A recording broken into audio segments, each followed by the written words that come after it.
I am Dulakaba, an ancient creature from the analog age.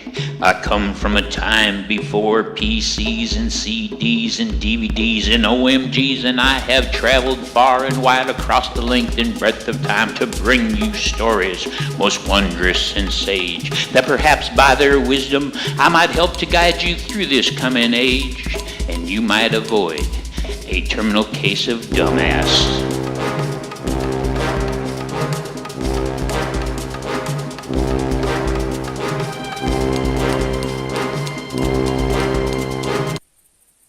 Greetings and welcome once again to Stories from the Big Red Chair. I thought today, as I told you a story, I'd bring you with me on the hunt. This is The Hunter, which is a free-to-play online hunting simulation. I'm wearing my buckskins and painted up in my camouflage. I've got my lever action 30-30. I'm standing by my tent. And over there behind my right shoulder, you can see the tree where my tree stand is. So I'm going to climb on up there. Get back to what I'm doing here. And let's head on up there and see what we can do. We're laying in for some pheasants today. And some whitetails. And some mule deer. And I don't know what all. We'll see what comes in. Let's climb on up there. I've used anti-smelly to knock down my smell. And let's see. Let's just throw up the binoculars. Take a quick look. It's early in the morning. Probably some does wandering around out there right now. The bucks haven't come down yet, probably. Let's see here. Alright, I'm going to hop down quick. And I'm just going to lay down some scent in a couple of strategic places so when they come in, they stand where I can get a good shot. So let's see here. I've got with me some mule deer urine, and I've also got some whitetail urine. I've also got some hog urine, but I don't think we're going to run into hogs up here. All right. So what we're going to do, let's see, that's 5 and 8. We're going to come right over here to this rock.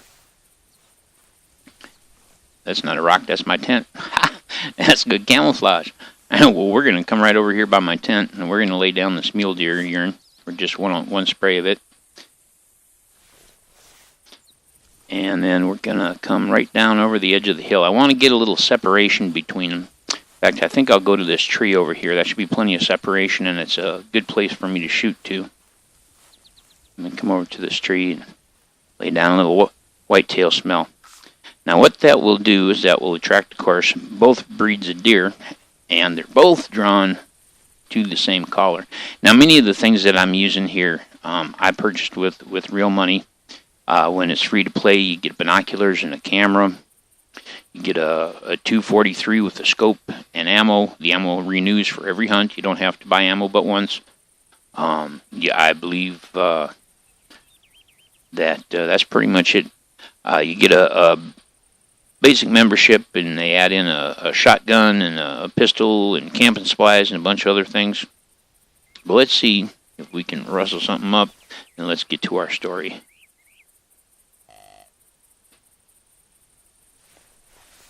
This here's the hunter mate. It takes the place of our ears and our nose. Oh, by golly, says there's something wandering right down there. Probably a doe.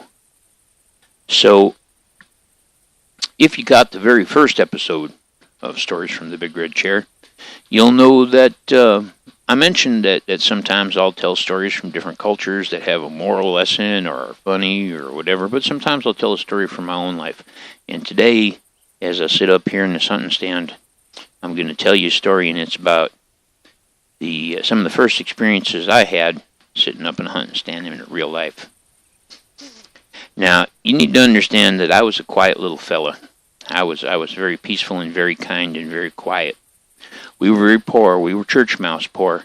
And the one thing that was awesome was my mom used to be able to bring home stacks of junk paper from her work. She worked at a restaurant, and she helped with some of the bookkeeping and stuff. And every once in a while, they would end up changing out their placemats, and she'd bring home these big old placemats, and you flip them over, and I could draw. And I love that. I didn't want to go out and hunt. I didn't want to walk a corn row and chase a pheasant. I didn't want to hunt deer and take a life. I was a gentle little fella. But my pa, he loved it more than anything in the world, and it was a family tradition.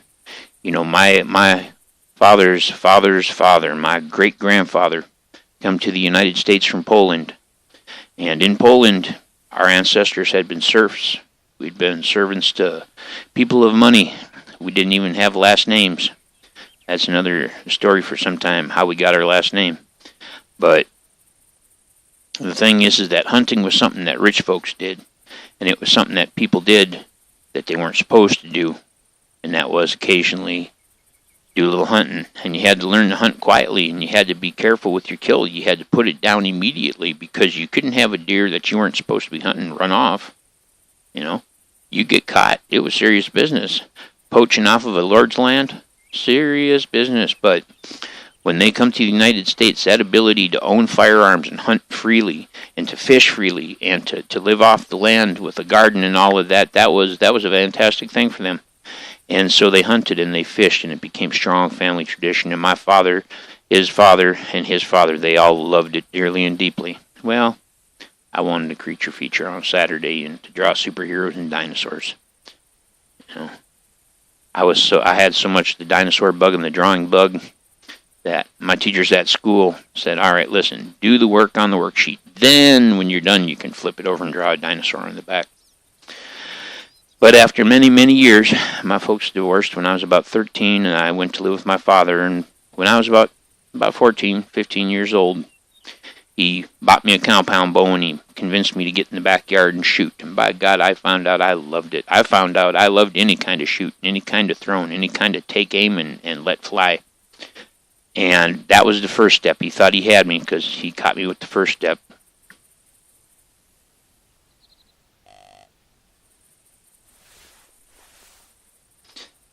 And then he kept trying to convince me, come out to the archery stand with him. You see, in Michigan, in the Upper Peninsula, the way the law worked is that you could put in apples and you could put in salt into an area over the course of a summer to establish a archery stand. The stand had to be a certain distance up in the tree, and you had to use only archery equipment. You couldn't hunt any kind of firearm over it. And you sat quietly up there, not moving a muscle, with that bow sitting on the rail in front of you. My pa, he had built it 2 seats wide so that he could bring me up there. It was his big hope for that year. And he tried his best to convince me that if I just come up there and the deer come in and he saw the shot and I got the bug and I got the fever, within one day I'd want him to get me a archery license, and I'd be in that tree shooting one the next night. And I mean, he staked so much on it.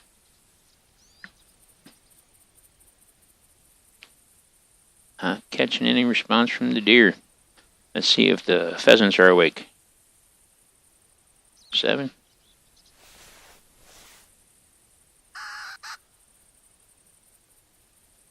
But after a lot of bugging and a lot of bugging and a lot of bugging, and one last thing to help you understand just how serious my father was about this, on my 15th birthday, my father come to me about a week before and he said, all right, your birthday's coming up. Yeah, Pa, my birthday's coming up. You're going to be 15? Yep. Well, so I'm going to give you a choice about your birthday. What's that, Pa? Well, you can have $20 or you can have a new compound bow. There's one hanging down at the pawn shop. It's pretty cheap. I can pick it up for you. Have it ready for hunting season. Well, I was honest. Like I say, I was a gentle soul and a quiet young man, and I've been raised to be honest. I said, Pa, well, I've been wanting to pick up a new album by a band called Meatloaf. The name of the song on it, the name of the album is Bat Out of Hell, and it is so awesome, Pa. You know, and if I got that, heck, I'd still have $15 left over to do something with. Maybe get some art supplies. He was crushed. He was crushed. Fine, says he. You don't get freaking nothing. No way you went. I was stunned. I honestly didn't realize that it meant that much to him. And I know part of it was he wanted that compound bow. He couldn't justify going down there and buying that compound bow for himself unless he had one or two reasons to do it. One reason was because I wanted it for my birthday. The other reason was because he was good and mad because I said no. Well, either way, I enabled him, and down he went, and he got that compound bow. And like I say, by God, he managed to get me out there shooting it. And by the time fall come around, I was in love, and he talked me into going up in the stand with him. Now, he made it clear this was food. This was not just a matter of winging arrows at deer. My pa was very serious about his hunting. Where are you, mule deer? Get some more scent up for a mule deer. But he was darn serious about his hunting. He made it clear. This shot, this kill, this hunt, this is about food on the table. This is not about killing things for fun. And if you do not sit still and be quiet, if you do not do as you are supposed to do, and a deer comes in and you blow the shot, young man, there will be hide to pay. Because I will make no bones about the fact that my old man whooped the ever-loving hell out of me. I'm not saying this to make him sound like a bad man.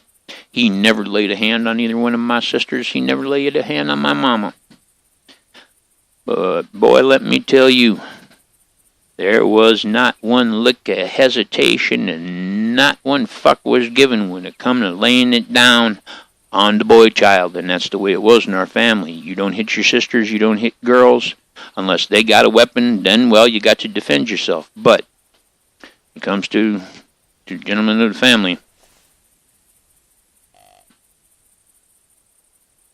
it's party time. So, up into the tree we went. Now, this is out on the land of my dad's good friend, Noel Lovejoy. He was a mountain of a man. Noel was the jolly fat man. I know that's a stereotype, and I know it's not a kind thing to say, and many people may be upset by me saying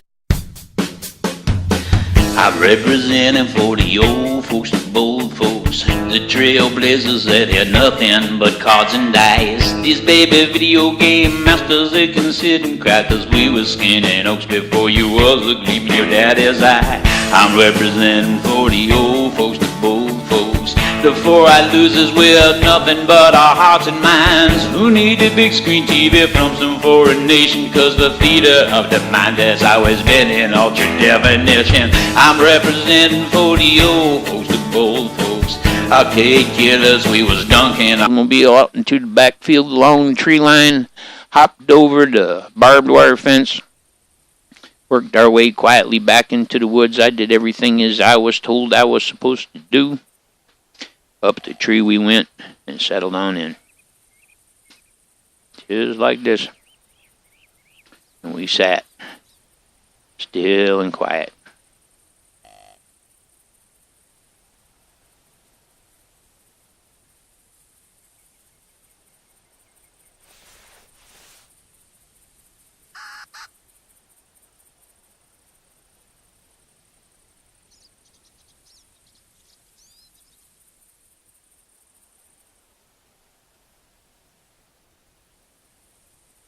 After we'd sat still and quiet a good long time,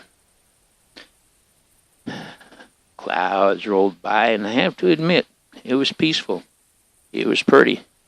You could smell that apple pile where them apples had laid there and kind of been broken down, and that apple smell was drifting up, a little bit sour and a little sweet, and even a little alcoholic. And the wind was blowing in the treetops, and the birds were singing. It was much like this. I kind of found a certain peace in it and could understand at least why my dad thought it was lovely to sit in such a spot.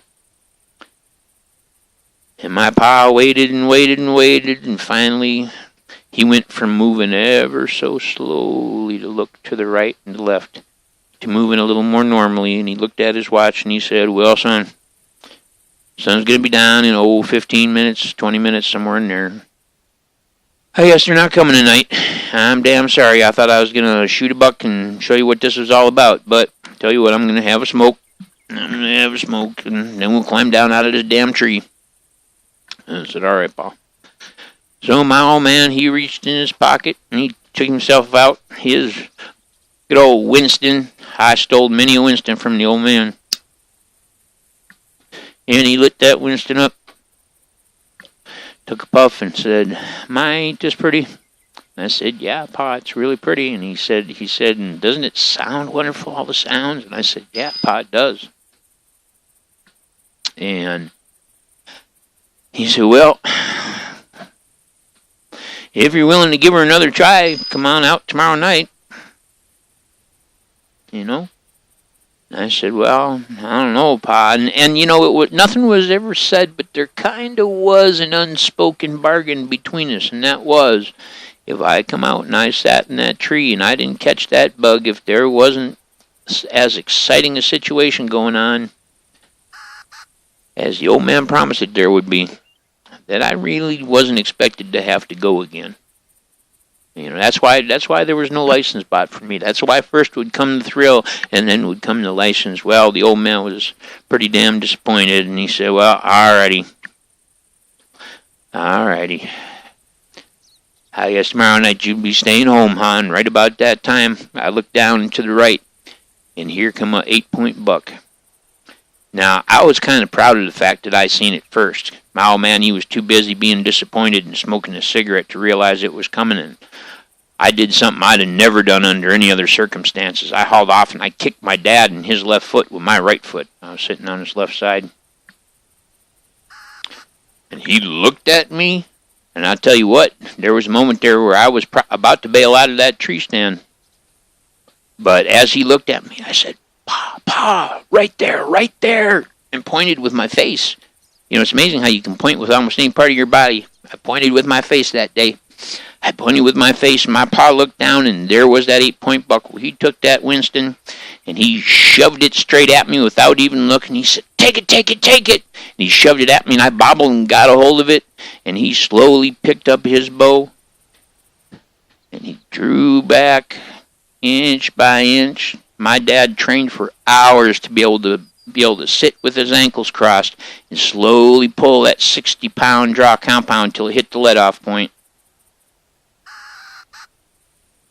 As he did so, he watched and he got ready. His moment had come. He was going to show me what this is all about. A beautiful 8-point buck that I had seen first was going to take a feathered shaft and go down in history as the very first one killed in my presence. And a new archer and deer hunter would be born. And right at that moment, as my dad was preparing to release, the buck threw his head up and snorted and spun on his heel and bounded off, flagging as he went, snorting and making the oddest noise. And my dad sat up and he said, "What in the Sam hell?"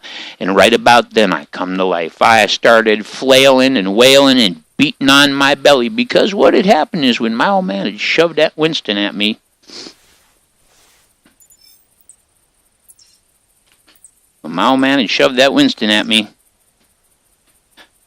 I had managed to get a hold of it, but the cherry had come off, and it had dropped down into my shirt and was resting against my belly that entire time.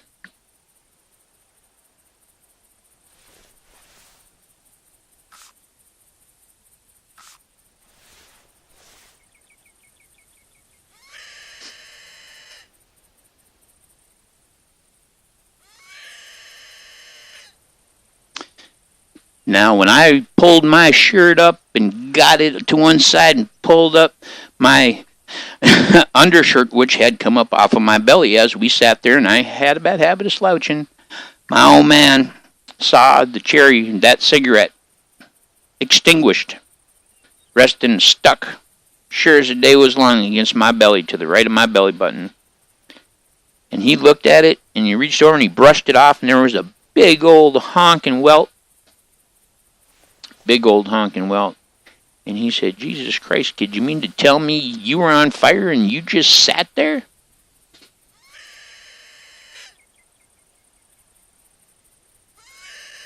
And I said, "Well, yeah, Pa, you told me if one come in, don't move." He said, "Jesus Christ, kid, boy, are we going to make a hunter out of you."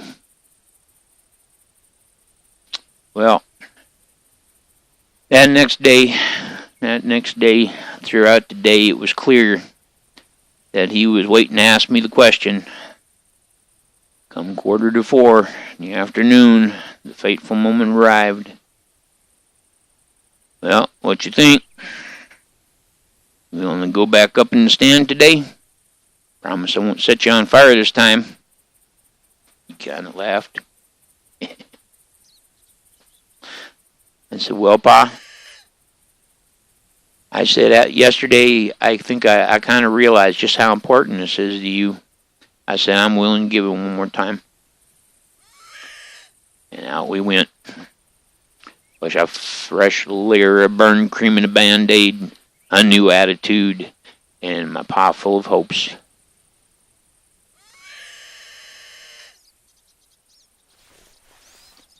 Come on, buddy. Oh, you're back there, huh? You're back there. Well, out we went to Knowles and drove the Oldsmobile back along the tree line and went over the barbed wire fence and down through the woods and up to the stand, and up we went.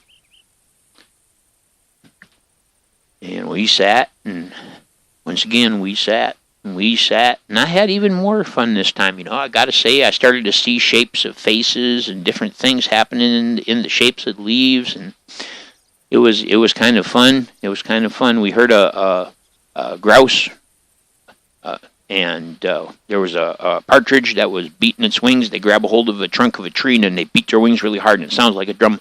Boom, boom, boom, boom, boom, boom, boom, boom. My dad joked about the ghosts of the Indians are on a warpath. And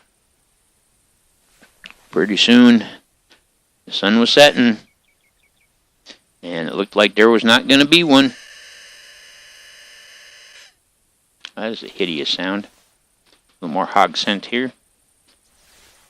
And just about the time that the night before my dad had chosen to light a Winston, my dad said, well, right about now, normally I'd light a Winston. And he quoted an old Winston commercial at me. Winston makes everything better.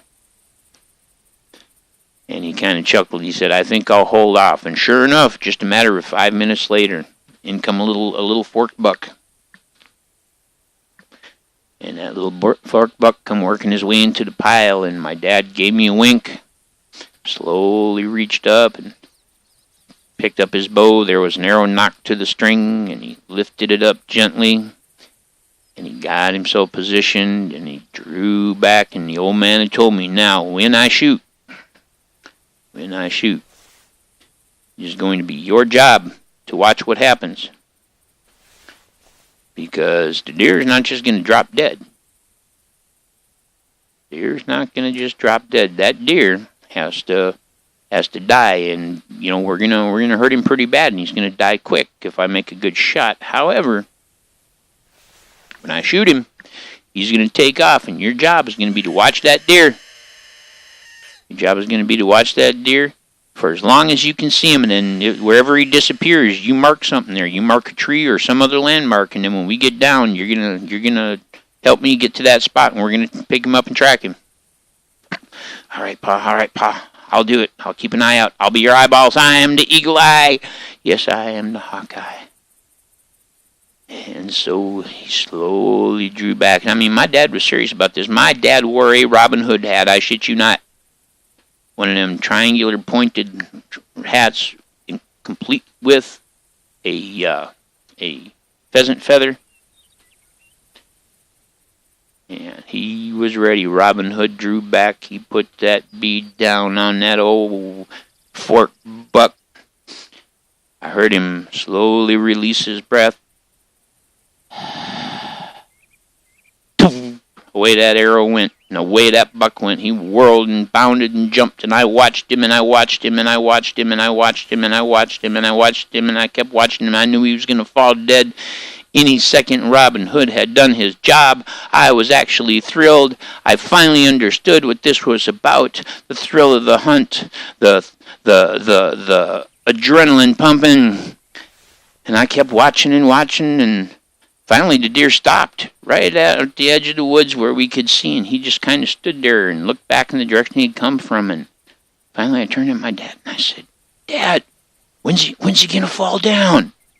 And my dad started giggling. And pretty soon he was laughing, and pretty soon he was laughing so hard he had tears streaming down his cheeks. And finally, when he got a hold of himself, he said, "I'm sorry, kid. I missed him." I looked at him. I mean, it never even occurred to me in a million years that he could miss.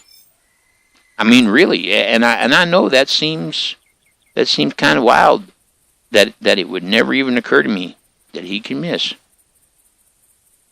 But he was a great white hunter. This was my father. My father was not known to miss. Well, I'm sure he was nervous. He had never shot a deer in front of somebody else before. I mean, yeah, rifle hunting, shotgun hunting back when he was a kid, 15, 16, 17 years old, hunting with his pa and his grandpa. But it was a big moment. It was a big moment. But we got a pig in here close somewhere. And I'm hoping to end this episode with a sweet shot. But first we got to talk him in. Nice little glitch here. We can see right through the trunk of the tree, which is he's back to our left here. Well, when the old man shot and the old man missed. In fact, I think he's right down on the ground. Right down on the other side of the tree there. Maybe over on the hill. But when the old man shot and he missed, I couldn't believe it. I don't know exactly what the look was I gave him, but it must have been something to behold because he just laughed all the harder.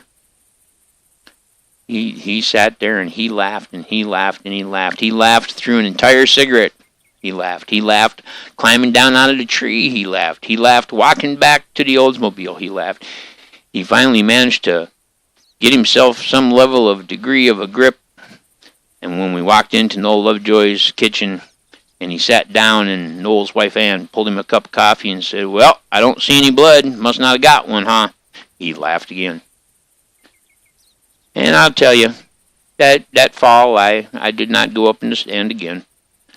I kind of felt I possessed a tiny bit of power and perhaps a little more understanding. The old man had missed. He was human. He was fallible. I didn't know even what this meant to my universe, but somewhere along the line, it was true. The old man was fallible. And the old man, he learned something about me. And I sat there and I let the cherry on that cigarette burn until it burned out. Come on over here, pig. You know, he realized that maybe I was just a little bit tougher than he thought that quiet little butterball of a child may have been. Well, it's not true. I wasn't a butterball that fall. That summer I'd gone through my growth spurt. But up to then I'd sure been a butterball. In fact, I think that's the only reason I went up in the trees, because I wasn't worried I was going to break the ladder.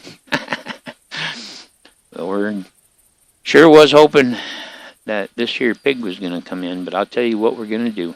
Oh, looky there. There he is. There he is, if I can just get my angle on him. Can't do it from up here. Oh, no. All right. Here we go. E. Control.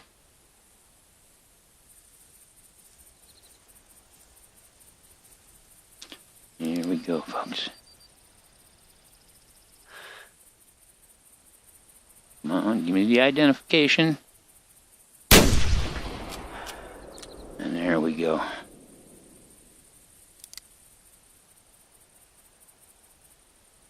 Thought there was another one standing on the hill there. All right, my friends. Well, I'd like to thank you so much for joining me today on Stories from the Big Red Chair. Please join me again when we'll be telling more stories. And by golly, just sitting here telling you this story today, I've thought of another fantastic story happened out there on Noel Lovejoy's property.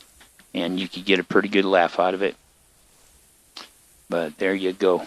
Thank you so much for joining me, Galakaba, for Stories from the Big Red Chair. We're just going to walk right on down here. And we're just going to see what we got here on this sow. A score of 3 per. Wow, she's 300 pounds. 300 pounds. Goodness me. All right, folks. Well, I'll see you next time. I'm out. Peace. I'm representing for the old folks, the bold folks, the trailblazers that had nothing but cards and dice. These baby video game masters, they can sit and cry, 'cause we was skinning oaks before you was a gleam in your daddy's eye. I'm representing for the old folks, the bold folks, the four-eyed losers with nothing but our hearts and minds, who need a big screen TV from some foreign nation, 'cause the theater of the mind has always been in ultra definition. I'm representing for the old